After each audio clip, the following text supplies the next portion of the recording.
Baik, Assalamualaikum warahmatullahi wabarakatuh. Halo semuanya, perkenalkan nama saya Al-Hikmah NIM 202401031151 dari Prodi Manajemen Bisnis Syariah kelas MBSE. Nah, pada kesempatan kali ini saya akan menjelaskan 5 bab secara singkat tentang bisnis digital yang telah kita pelajari sebelumnya di dalam kelas. Jadi yuk mari kita simak sesama tentang bagaimana teknologi ini mengubah cara kita berbisnis dan berinteraksi di pasar modern pada saat ini. Kita masuk di bab pertama, yaitu konsep teori ekonomi dan bisnis digital. Ekonomi digital adalah sistem ekonomi yang memanfaatkan teknologi untuk produksi, distribusi, dan konsumsi. Semuanya menjadi lebih cepat, murah, dan mudah diakses, contohnya toko online dan pembayaran digital.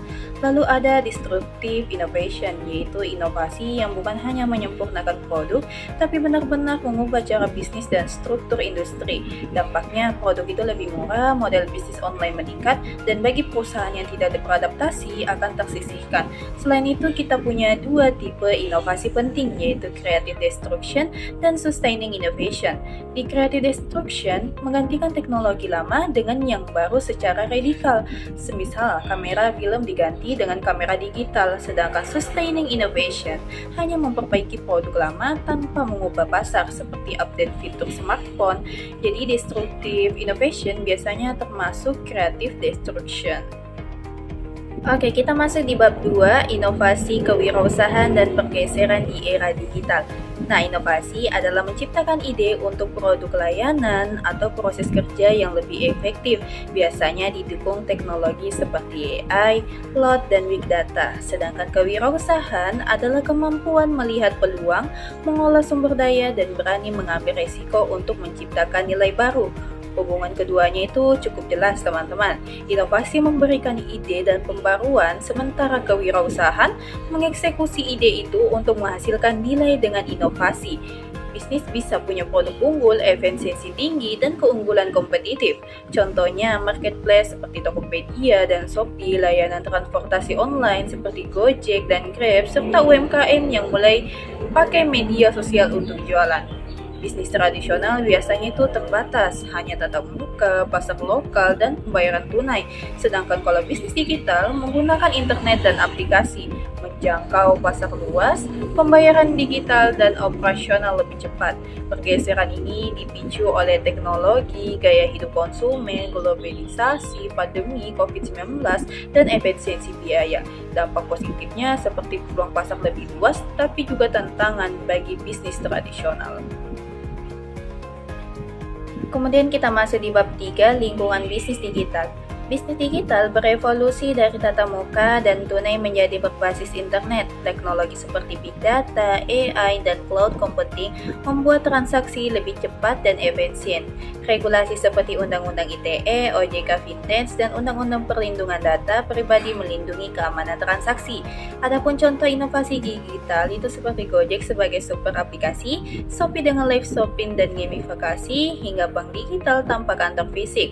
Adapun tantangannya yaitu keamanan siber, internet belum merata, persaingan ketat. Adapun peluangnya yaitu pasar global, dukungan pemerintah, dan UMKM go digital. Oke, kita masuk di bab 4, infrastruktur bisnis digital. Infrastruktur digital adalah fondasi bagi bisnis online. Website, sistem pembayaran, marketplace, media sosial, tools analitik, dan keamanan data.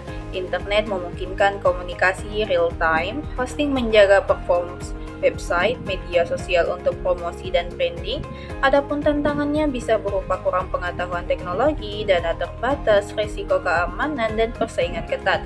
Adapun strategi optimasinya yaitu gunakan layanan gratis berkualitas, pelatihan digital marketing, personal branding, integrasi omnichannel, dan tingkatkan keamanan data. Kemudian kita masuk di bab terakhir, yaitu pasar untuk perdagangan digital. Pasar digital berkembang karena teknologi dan globalisasi. Belanja online lebih cepat, praktis, dan murah. Pedagang tradisional harus cepat beradaptasi dengan pemerintah mendukung UMKM agar tetap kompetitif. Kerjasama digital atau online partnership penting, misalnya link building, affiliate marketing, geo branding, dan sponsorship untuk memperluas jangkauan. Teknologi seperti internet, big data, cloud computing, dan media sosial membuat bisnis lebih efisien, inovatif, dan bisa masuk pasar global. Strategi ini penting karena diferensi produk, pemanfaatan teknologi, pemasaran digital, manajemen pelanggan, dan pengelolaan resiko. Oke teman-teman, kita sudah di bagian penutup. Jadi bisnis digital bukan cuma soal punya toko online, tetapi juga bagaimana teknologi, inovasi, dan strategi bisa mendorong pertumbuhan dan efisiensi. Tantangannya ada, tapi peluangnya jauh lebih besar. Semoga video ini bisa memberikan gambaran lengkap tentang ekonomi dan bisnis digital, serta inspirasi untuk memulai atau mengembangkan usaha kalian di era modern. Terima kasih sudah menonton. Wassalamualaikum warahmatullahi wabarakatuh. Bye bye.